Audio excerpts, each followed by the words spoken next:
الحمد لله رب العالمين الرحمن الرحيم مالك يوم الدين، وأشهد أن لا إله إلا الله وحده لا شريك له الرزاق ذو القوة المتين، وأشهد أن محمدا عبده ورسوله المبعوث رحمة للعالمين بلسان عربي مبين، فبلغ الرسالة وأدى الأمانة ونصح الأمة وجاهد في الله حق جهاده حتى أتاه اليقين، فصلوات الله وسلامه عليه وعلى آله وصحبه أجمعين. أما بعد، فيا أيها المؤمنون اتقوا الله تعالى، فإن من اتقى الله وقاه وأرشده إلى خير أمور دينه ودنياه.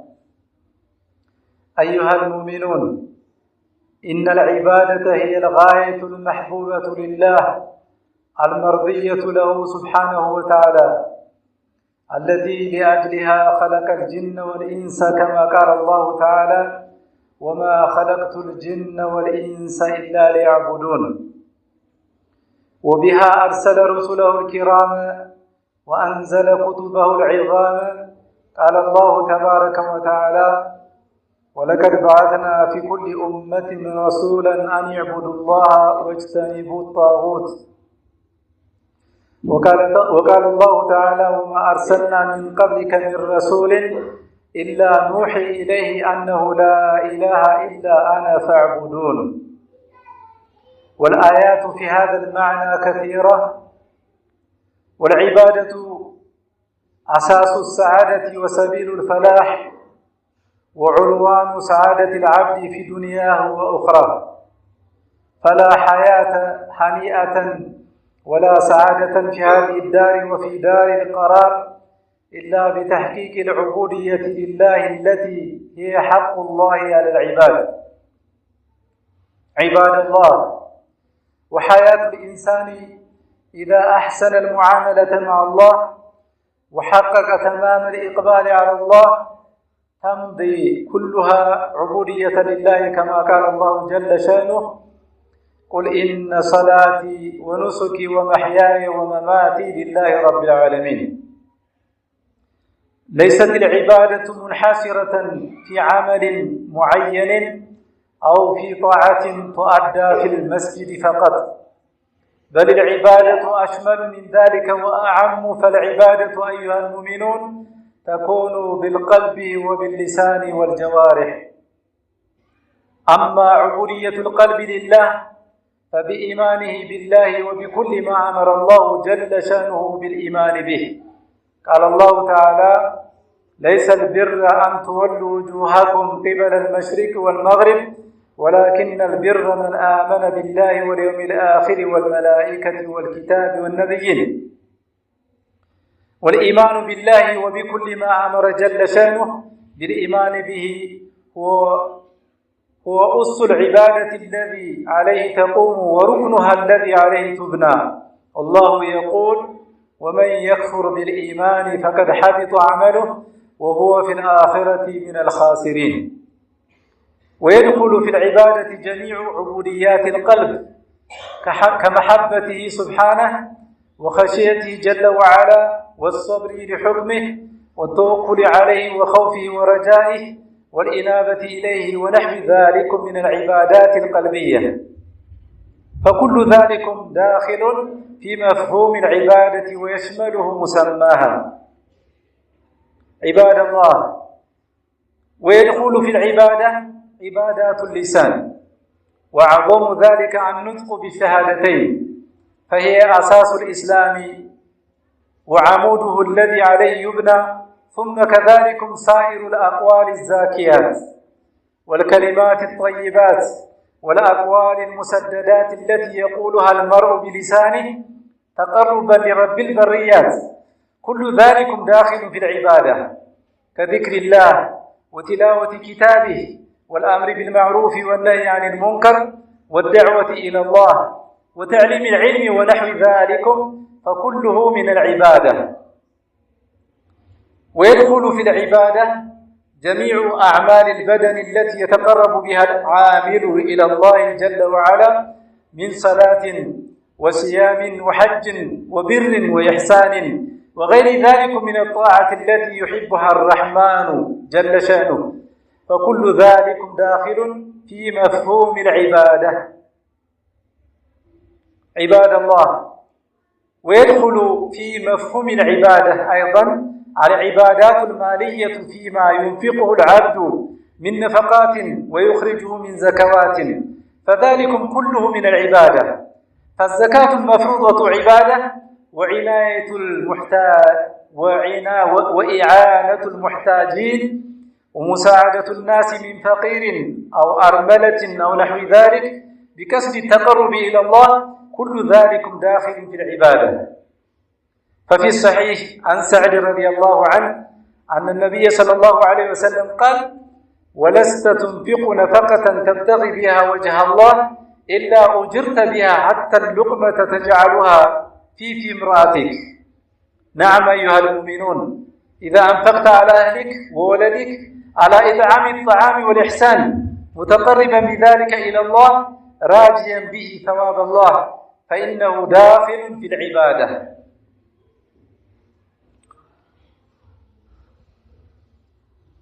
إن شاء الله تعالى تذكرتنا اليوم حقيقة العبادة، يا عبادة ويم دمو يا أملكوت مننة لما استوس يهونا إن شاء الله تعالى. وقدمي الله سبحانه وتعالى لهم لنفروا يقبل الله يفرع سو الله يطبقوال እንደዚሁም ደግሞ መልካም ወደ ሆኑ ነገሮች ለዱንያም ይሁን ለአኺራ ይመራዋል አላህ Subhanahu Wa Ta'ala። ዒባዳ ወይም ደግሞ አምልኮት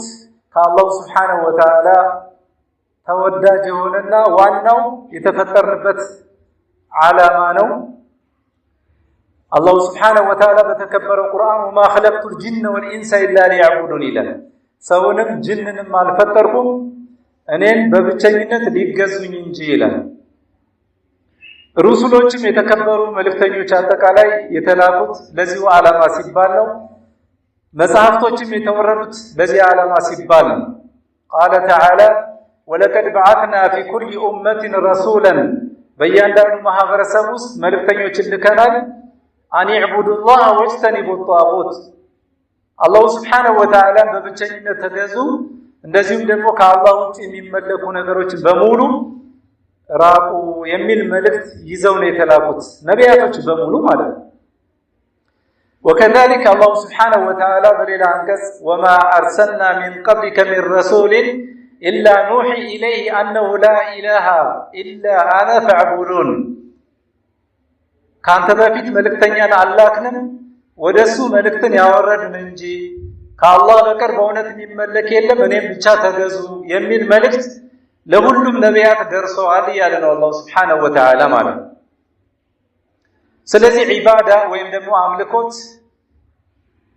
ውስን ወይም ደግሞ ቁንጽል አይደለም፣ በመስጂድ ውስጥ ብቻ የሚፈጸም ነገር አይደለም። ዒባዳ በተለያየ መልክ ይገለጻል። فالعبادة تكون بالقلب ዒባዳ ወይም አምልኮት በቀልብ ወይም በልቦና ወቢልሊሳኒ እንደዚሁም ደግሞ በምላስ ወልጀዋሪህ በአካልም ይገለጻል ማለት ነው። በእነዚህ በሶስት አይነት መልኩ ይገለጻል ማለት ነው። የመጀመሪያው ዑቡድየቱል ቀልቢ ሊላህ ልቦናችንን ለአላህ Subhanahu Wa Ta'ala ተገዢ ማድረግ ነው። فالإيمان بالله وبكل ما أمر به شأنه بالإيمان به በአላህ Subhanahu Wa Ta'ala ማመን እንደዚሁ አላህ Subhanahu Wa Ta'ala እመኑባቸው ባላቸው ነገሮች በሙሉ ማመን በልቦናችን هو أصل العبادة የአምልኮታችን ዋናው መሰረት ነው። التي عليه تقوم وركنها الذي عليه تبنى ሁሉም ነገር የሚመሰረተው በዚህ ላይ ነው። አላሁ عز وجل በተከበረው ቁርአን ምን ይላል? ومن يكفر بالإيمان በኢማን ወይም ደግሞ በእምነት የካደ ሰው فقد حبط عمله ስራው ሙሉ በሙሉ ይሰረዛል ነው አላህ። وهو في الآخرة من الخاسرين እንደዚሁም በወዲያኛው ዓለም ከከሳሪዎች ይሆናል። ስለዚህ ኢማን ቢላህ በልቦና ማመን ዒባዳ ነው። በዚህ ውስጥ እንግዲህ የሚካተቱ ነገሮች በጣም በርካታ ናቸው። ለምሳሌ ከመሐበቲ ሱብሃነ አላህ Subhanahu Wa Ta'ala መውደድ እሱን መፍራት እንደዚሁም ደግሞ ለሱ ፍርድ ደግሞ ታጋሽ መሆን ለቀዳ ለቀደር ታጋሽ መሆን በሱም መመካት እሱም ብቻ መፍራት ከእሱም እንደዚሁ ተስፋ ማድረግ ተውበት አድርገን ወደሱ መመለስ እነዚህ ሁሉ ዒባደቱል ቀልብዬ ይባላሉ የልቦና ዒባዳ ናቸው አምልኮት ናቸው ማለት ነው ወከዛሊክ እንደዚሁ ዒባደቱል ሊሳን ይባላል በአንደበት አላህ Subhanahu Wa Ta'ala መገዛት ማለት ነው ቁጥር አንድ እንግዲህ ትልቁ በአንደበት አንጥቁ ቢሸሃደተይን የተውሂድን ቃል መናገር ነው ቢሸሃደተይን አሽሃዱ አን ላ ኢላሃ ኢላላህ ወአሽሃዱ አነ ሙሐመደን ረሱሉላህ የሚለውን ቃል መናገር ነው ይሄ ቁጥር አንድ የአንደበት ዒባዳ ነው ማለት ነው ከዚህ በተረፈ እንግዲህ በአንደበታችን መልካም ንግግሮችን መናገር ትክክለኛ የሆኑ ንግግሮችን መናገር ወከዛሊክ ቁርአን መቅራት በአንደበት ነው ዚክር መዝከር አላህ Subhanahu Wa Ta'ala ማስታወስ በመልካም ማዘዝ ከመጥፎ መከልከል ወደ አላህ Subhanahu Wa Ta'ala ብቸኛ አምልኮት ጥሪ ማድረግ ማስተማር ሸሪዓው የሆነ ዕውቀት ማስተማርና የመሳሰሉት ዒባደቱል ሊሳን የአንደበት አምልኮቶች ናቸው ማለት ነው ወከዛሊክ ዒባዳ እንደዚሁ በአካል ይገለጻል ማለት ነው በአካል ይገለጻል ሶላት መስገድ ጾም መጾም ሐጅ ማድረግ እንደዚሁም በጎ ተግባራትን መፈጸም ለምስኪኖች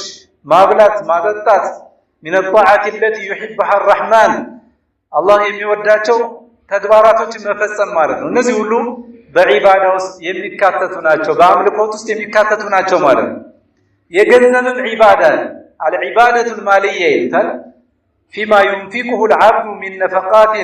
ሰውየው ወጪ የሚያደርጋቸው ለመስጊድ ወጪ የሚያደርገው ለምስኪኖች ወጪ የሚያደርገው حتى ቤተሰቦችን የሚያበላ የሚያጠጣበት ንያው የተስተካከለ ከሆነ ወደ አላህ ለመቃረብ ታሳቢ አድርጎ ከሆነ አጅር ያገኝበታል ማለት ነብያችን አለይሂ ሰላቱ ወሰለም ለሰዕድ እንደመከሩት ማለት ነው ወለስተ تنفقوا نفقة تبتغي بها وجه الله አንዳችም ወጪ ወጪ አታደርግም የአላህ Subhanahu Wa Ta'ala ምን እንዳፈልገህ إلا أجرت بها ምን ታገኛለህ በዛ حتى اللقمة تجعلها في امرأتك ለሚስትህ የምታጎርሳት እንኳን ጉርሻ ቢሆን ንያ የተስተካከለ ከሆነ ከአላህ አጅር ፈልገህ ከሆነ አጅር ታገኛለህ ምን ታገኛለህ إذا أنفقت على أهلك ለቤተሰቦችህ ወጪ የምታደርገው ወወለዲክ ለልጆችህ على إطعام الطعام والإحسان متقربا بذلك إلى الله ወደ አላህ Subhanahu Wa Ta'ala ለመቃረብ ዓላማ አድርገህ ከሆነ ይሄ ሁሉ ዒባዳ ውስጥ ይገባል አምልኮት ውስጥ ይገባል ማለት ይሄ ብቻ አይደለም بل إن المباحات التي أباحها الله عز وجل لعباده ሙባህ የሚበቁ ነገሮች ንያችን የተስተካከለ ሆነ አጅር እናገኝባቸዋለን فإنها تدخل في مفهوم العبادة إذا حسنت النية وطاب القصد عندما تطعم الطعام ምግብ ስትበላ وتشرب الشراب መጠጥ ስትጠጣ وتنام እንቅልፍ ስተኛ ለዒባዳ ጥንካሬ እንዳገኝ ብለን ለሌሊት ተሐጁድ ቀን ላይ እረፍት ብታደርግ አጅር ታገኝበታለህ ማለት ነው فإنك تؤجر على هذه النية في طعامك وشرابك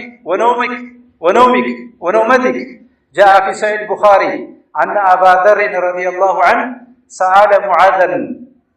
أبو ذر ታላቁ ሰሃባ ሙዓዝን ጠየቀው عن قراءته للقرآن قال رضي الله عنه أنام أول الليل من መልስ ሰጠ ማለት ነው ሌሊት ተኛለሁ የመጀመሪያው ሌሊት فأقوم ከዛ ደግሞ ቆማለሁ እነሳለሁ وقد قضيت جزئي من النوم فأقرأ ما كتب الله لي ከዛ እንደገና አላህ Subhanahu Wa Ta'ala የጻፈልኝን ያክል ቁርአን እቀራለሁ فأحتسب نومتي كما أحتسب قومتي ተነስቼ ዒባዳ ሳደርግ ከአላህ Subhanahu Wa Ta'ala አጅርን እንደማስበው ሁሉ እንቅልፌንም ታሳቢ አድርጌ ነው ከአላህ ዘንድ አጅር አገኝበታለሁ ብዬ ለዒባዳ ጥንካሬ አገኝበታለሁ ብዬ ነው የምተኛው ይላል وقد قال عليه الصلاة والسلام إنما الأعمال بالنيات ብለዋል ነብያችን عليه الصلاة والسلام ማንኛውም ስራ በንያ ነው ንያን መሰረት ያደረገ ነው وإنما لكل امرئ ما نوى ማንኛውም ሰው ደግሞ በንያው ነው አጅሩን የሚያገኘው ثوابውን የሚያገኘው ይላል ايها المؤمنون وبعد العبد عن الحرام ከሐራም ነገር ክልክል ከሆኑ ነገሮች መራቅ وتجنب الآثام ኃጢአት የሆኑ ነገሮች መራቅ وابتعاده عن كل ما يسخط الملك العلام الله سبحانه وتعالى የሚያስቆጡ ነገሮችን መራቅ لأجل الله لا الله ብሎ وطلب لرضاه يا الله ውዴታ ፈልጎ كل ذلك داخل في مفهوم العبادة ይሄ ሁሉ አምልኮት ከሚባለው ውስጥ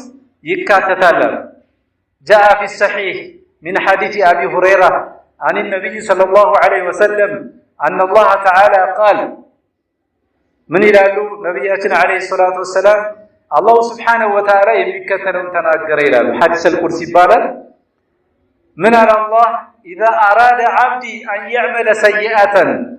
بارعي ونجل نكر بسرعة كالسبب فلا تكتبوها عليه بس لا أتصافبت حتى يعملها كم سرعة تدرس فإن عملها يكتن ونجل كفالسمات حتى يعملها فإن عملها فاكتبوها بمثلها يزاجون عمسايا صافوا عند ونجل فسموا البلاج صافوا بتا وإن تركها من أجلي لنبلو لكم ونجل كتوس الله انفرتو توبتا ترقو لفسموا يفلقون ونجل النحاتيات كتوو فاكتبوها له حسنة ملكم أجر بلاجو صافوا التي لله الله سبحانه وتعالى سلازي نياتنا ما استكاكل የዒባዳ አይነቶች እንግዲህ በተለያየ አይነት እንደሚገለጽ ማወቅና መረዳት መገንዘብ ዒባዳ ሶላት ብቻ አይደለም ንግግር ዒባዳ ነው በልቦናችን እምነታችን አምልኮት ነው በገንዘባችን ወጪ የምናደርጋቸው ሁሉ ንያችን ከተስተካከለ አምልኮት ነው ወደ አላህ መቃረቢያችን መሆኑን አውቀን ፍጹም ኢኽላሳችንን አሳምረን ወደ አላህ Subhanahu Wa Ta'ala ልንቃረብ ይገባል أقول هذا القول وأستغفر الله لي ولكم ولسائر المسلمين من كل ذنب فاستغفروه يغفر لكم إنه هو الغفور الرحيم الحمد لله الصلاة والسلام على رسول الله صلى الله عليه وسلم عباد الله والعبادة لا يقبلها الله جل وعلا من العامل إلا بشرطين عظيمين وأصلين متنين على وهما الإخلاص للمعبود والمتابعة للرسول عليه الصلاة والسلام وقد جعل الله بينهما في قوله فمن كان يرجو لقاء ربه فليعمل عملا صالحا ولا يشرك بعبادة ربه أحدا والعبادة عملكوت الله سبحانه وتعالى كالله زن تقبلنا تاغنيم عملكوتاتين من العامل كم يسراو سو ተቀባይነት አያገኝም الا بشرطين عظيمين ይሄ ብዙ ጊዜ በተደጋጋሚ የሚነገር ነው ሁለት ትልልቅ የሆኑ መስፈርቶች አሉ አንደኛ الإخلاص للمعبود የምናመልከውን ጌታ ፍጹም እሱን ብቻ ማምለክ ለሱ ብለን ለአላህ ብለን መፈጸም ከይስሙልኝና ከይዩልኝ መራቅ አንድ ይሄ ነው ሁለተኛ والمتابعة للرسول صلى الله عليه وسلم የምንፈጽማቸውን ተግባራቶች ደግሞ ነብዩን ሰለላሁ ዐለይሂ ወሰለም ተከትለን መስራት አለብን እሳቸው የሰሩትን ስራ ነው መስራት ያለብን እሳቸው ያልሰሩትን ስራ ከሰራን ተቀባይነት አይኖረውም አላህ Subhanahu Wa Ta'ala በሚከተለው የቁርአን አንቀጽ እነዚህን ሁለት መስፈርቶች ባንድ ላይ አመጣቸዋል في قوله فمن كان يرجو لقاء ربه የጌታውን መገናኘት ተስፋ ያደረገ ሰው فليعمل عملا صالحا መልካም ስራ ይስራ መልካም ስራ ማለት የነብዩ ሰለላሁ ዐለይሂ ወሰለም ተከትለን የምንሰራቸው ስራዎች መልካም ስራ ይባላሉ ማለት ولا يشرك بعبادة ربه احدا በጌታው አምልኮትም አንድንም አያጋራ አያሻርክ ይላል አላህ ስለዚህ እነዚህ ሁለት መስፈርቶች ሁሌም ልናስታውሳቸው ይገባል በምንሰራቸው ስራዎች ሁሉ ማለት وللعبودية أركان مكانها القلب لا بد من توافرها في كل عبادة وهي حب الله ورجاء ثوابه وللعبودية لا الله بارنت مسرت وأنه لبونانو في كل عبادة وهي حب الله الله سبحانه وتعالى ودى المسرات اللبن ወረጃኡ ثوابه ከአላህ Subhanahu Wa Ta'ala ምንዳን ተስፋ አድርገን አላህ አጅራችንን ደሞዛችንን አላህ ነው የሚከፍለን ብለን ታሳቢ አድርገን ወخوف عقابه ቅጣቱንም ፈርተን መስራት አለብን ጀለሻኑ وقد جمع سبحانه بين هذه الاركان እነዚህ ሶስት ማዕዘናቶች ደግሞ አላህ Subhanahu Wa Ta'ala በአንድ አንቀጽ ውስጥ አካቷቸዋል ማለት في قوله سبحانه أولئك الذين يدعون يبتغون إلى ربهم الوسيلة እነዛ ሙሽሪኮች የሚያመልኳቸው ሷሊህና ደጋግ የሆኑ የአላህ ባሮች እንኳን ለነሱ ሊደርሱላቸው ይቅርና ወደ ጌታቸው መዳረሻን ስራ የሚፈልጉ ናቸው አዩሁም አቅረብ ማንኛቸውም ወደ አላህ Subhanahu Wa Ta'ala ቀራቢ ለመሆን የሚፈልጉ ናቸው ይላል ويرجون رحمته رحمتون የሚከጅሉ ويخافون عذابه ቅጣቱን የሚፈሩ ናቸው ان عذاب ربك كان محذورا የጌታህ ቅጣት የሚፈራ ነውና ይላል ስለዚህ እነዚህ ሶስት ማዕዘናቶች በዚህ የቁርአን አንቀጽ ውስጥ አካቷቸዋል ማለት ነው عباد الله الا فلنتق الله جل وعلا ولنحاسب انفسنا قبل ان نحاسب ونزن اعمالنا قبل ان توزن وصلوا وسلموا على محمد بن عبد الله كما أمركم الله بذلك في كتابه فقال إن الله وملائكته يصلون على النبي يا أيها الذين آمنوا صلوا عليه وسلموا تسليما وقال صلى الله عليه وسلم من صلى علي صلاة صلى الله عليه بها 10 اللهم صل على محمد وعلى آل محمد كما صليت على إبراهيم وعلى آل إبراهيم إنك حميد مجيد وبارك على محمد وعلى آل محمد كما باركت على إبراهيم وعلى آل إبراهيم إنك حميد مجيد اللهم أعنا ولا تعن علينا وانصرنا ولا تنصر علينا يا رب العالمين اللهم أصلح ذات بيننا وألف بين قلوبنا واهدنا سبل السلام وأخرجنا من الظلمات إلى النور وبارك لنا في أسماعنا وأبصارنا وأزواجنا وأموالنا وأوقاتنا واجعلنا مباركين أينما كنا اللهم اشف مرضانا وارحم موتانا اللهم اهلك كفرة والمشركين اعداءك اعداء الدين يا رب العالمين ربنا اننا ظلمنا انفسنا وان لم تغفر لنا وترحمنا لنكونن من الخاسرين ربنا آتنا في الدنيا حسنة وفي الآخرة حسنة وقنا عذاب النار واخر دعوانا ان الحمد لله رب العالمين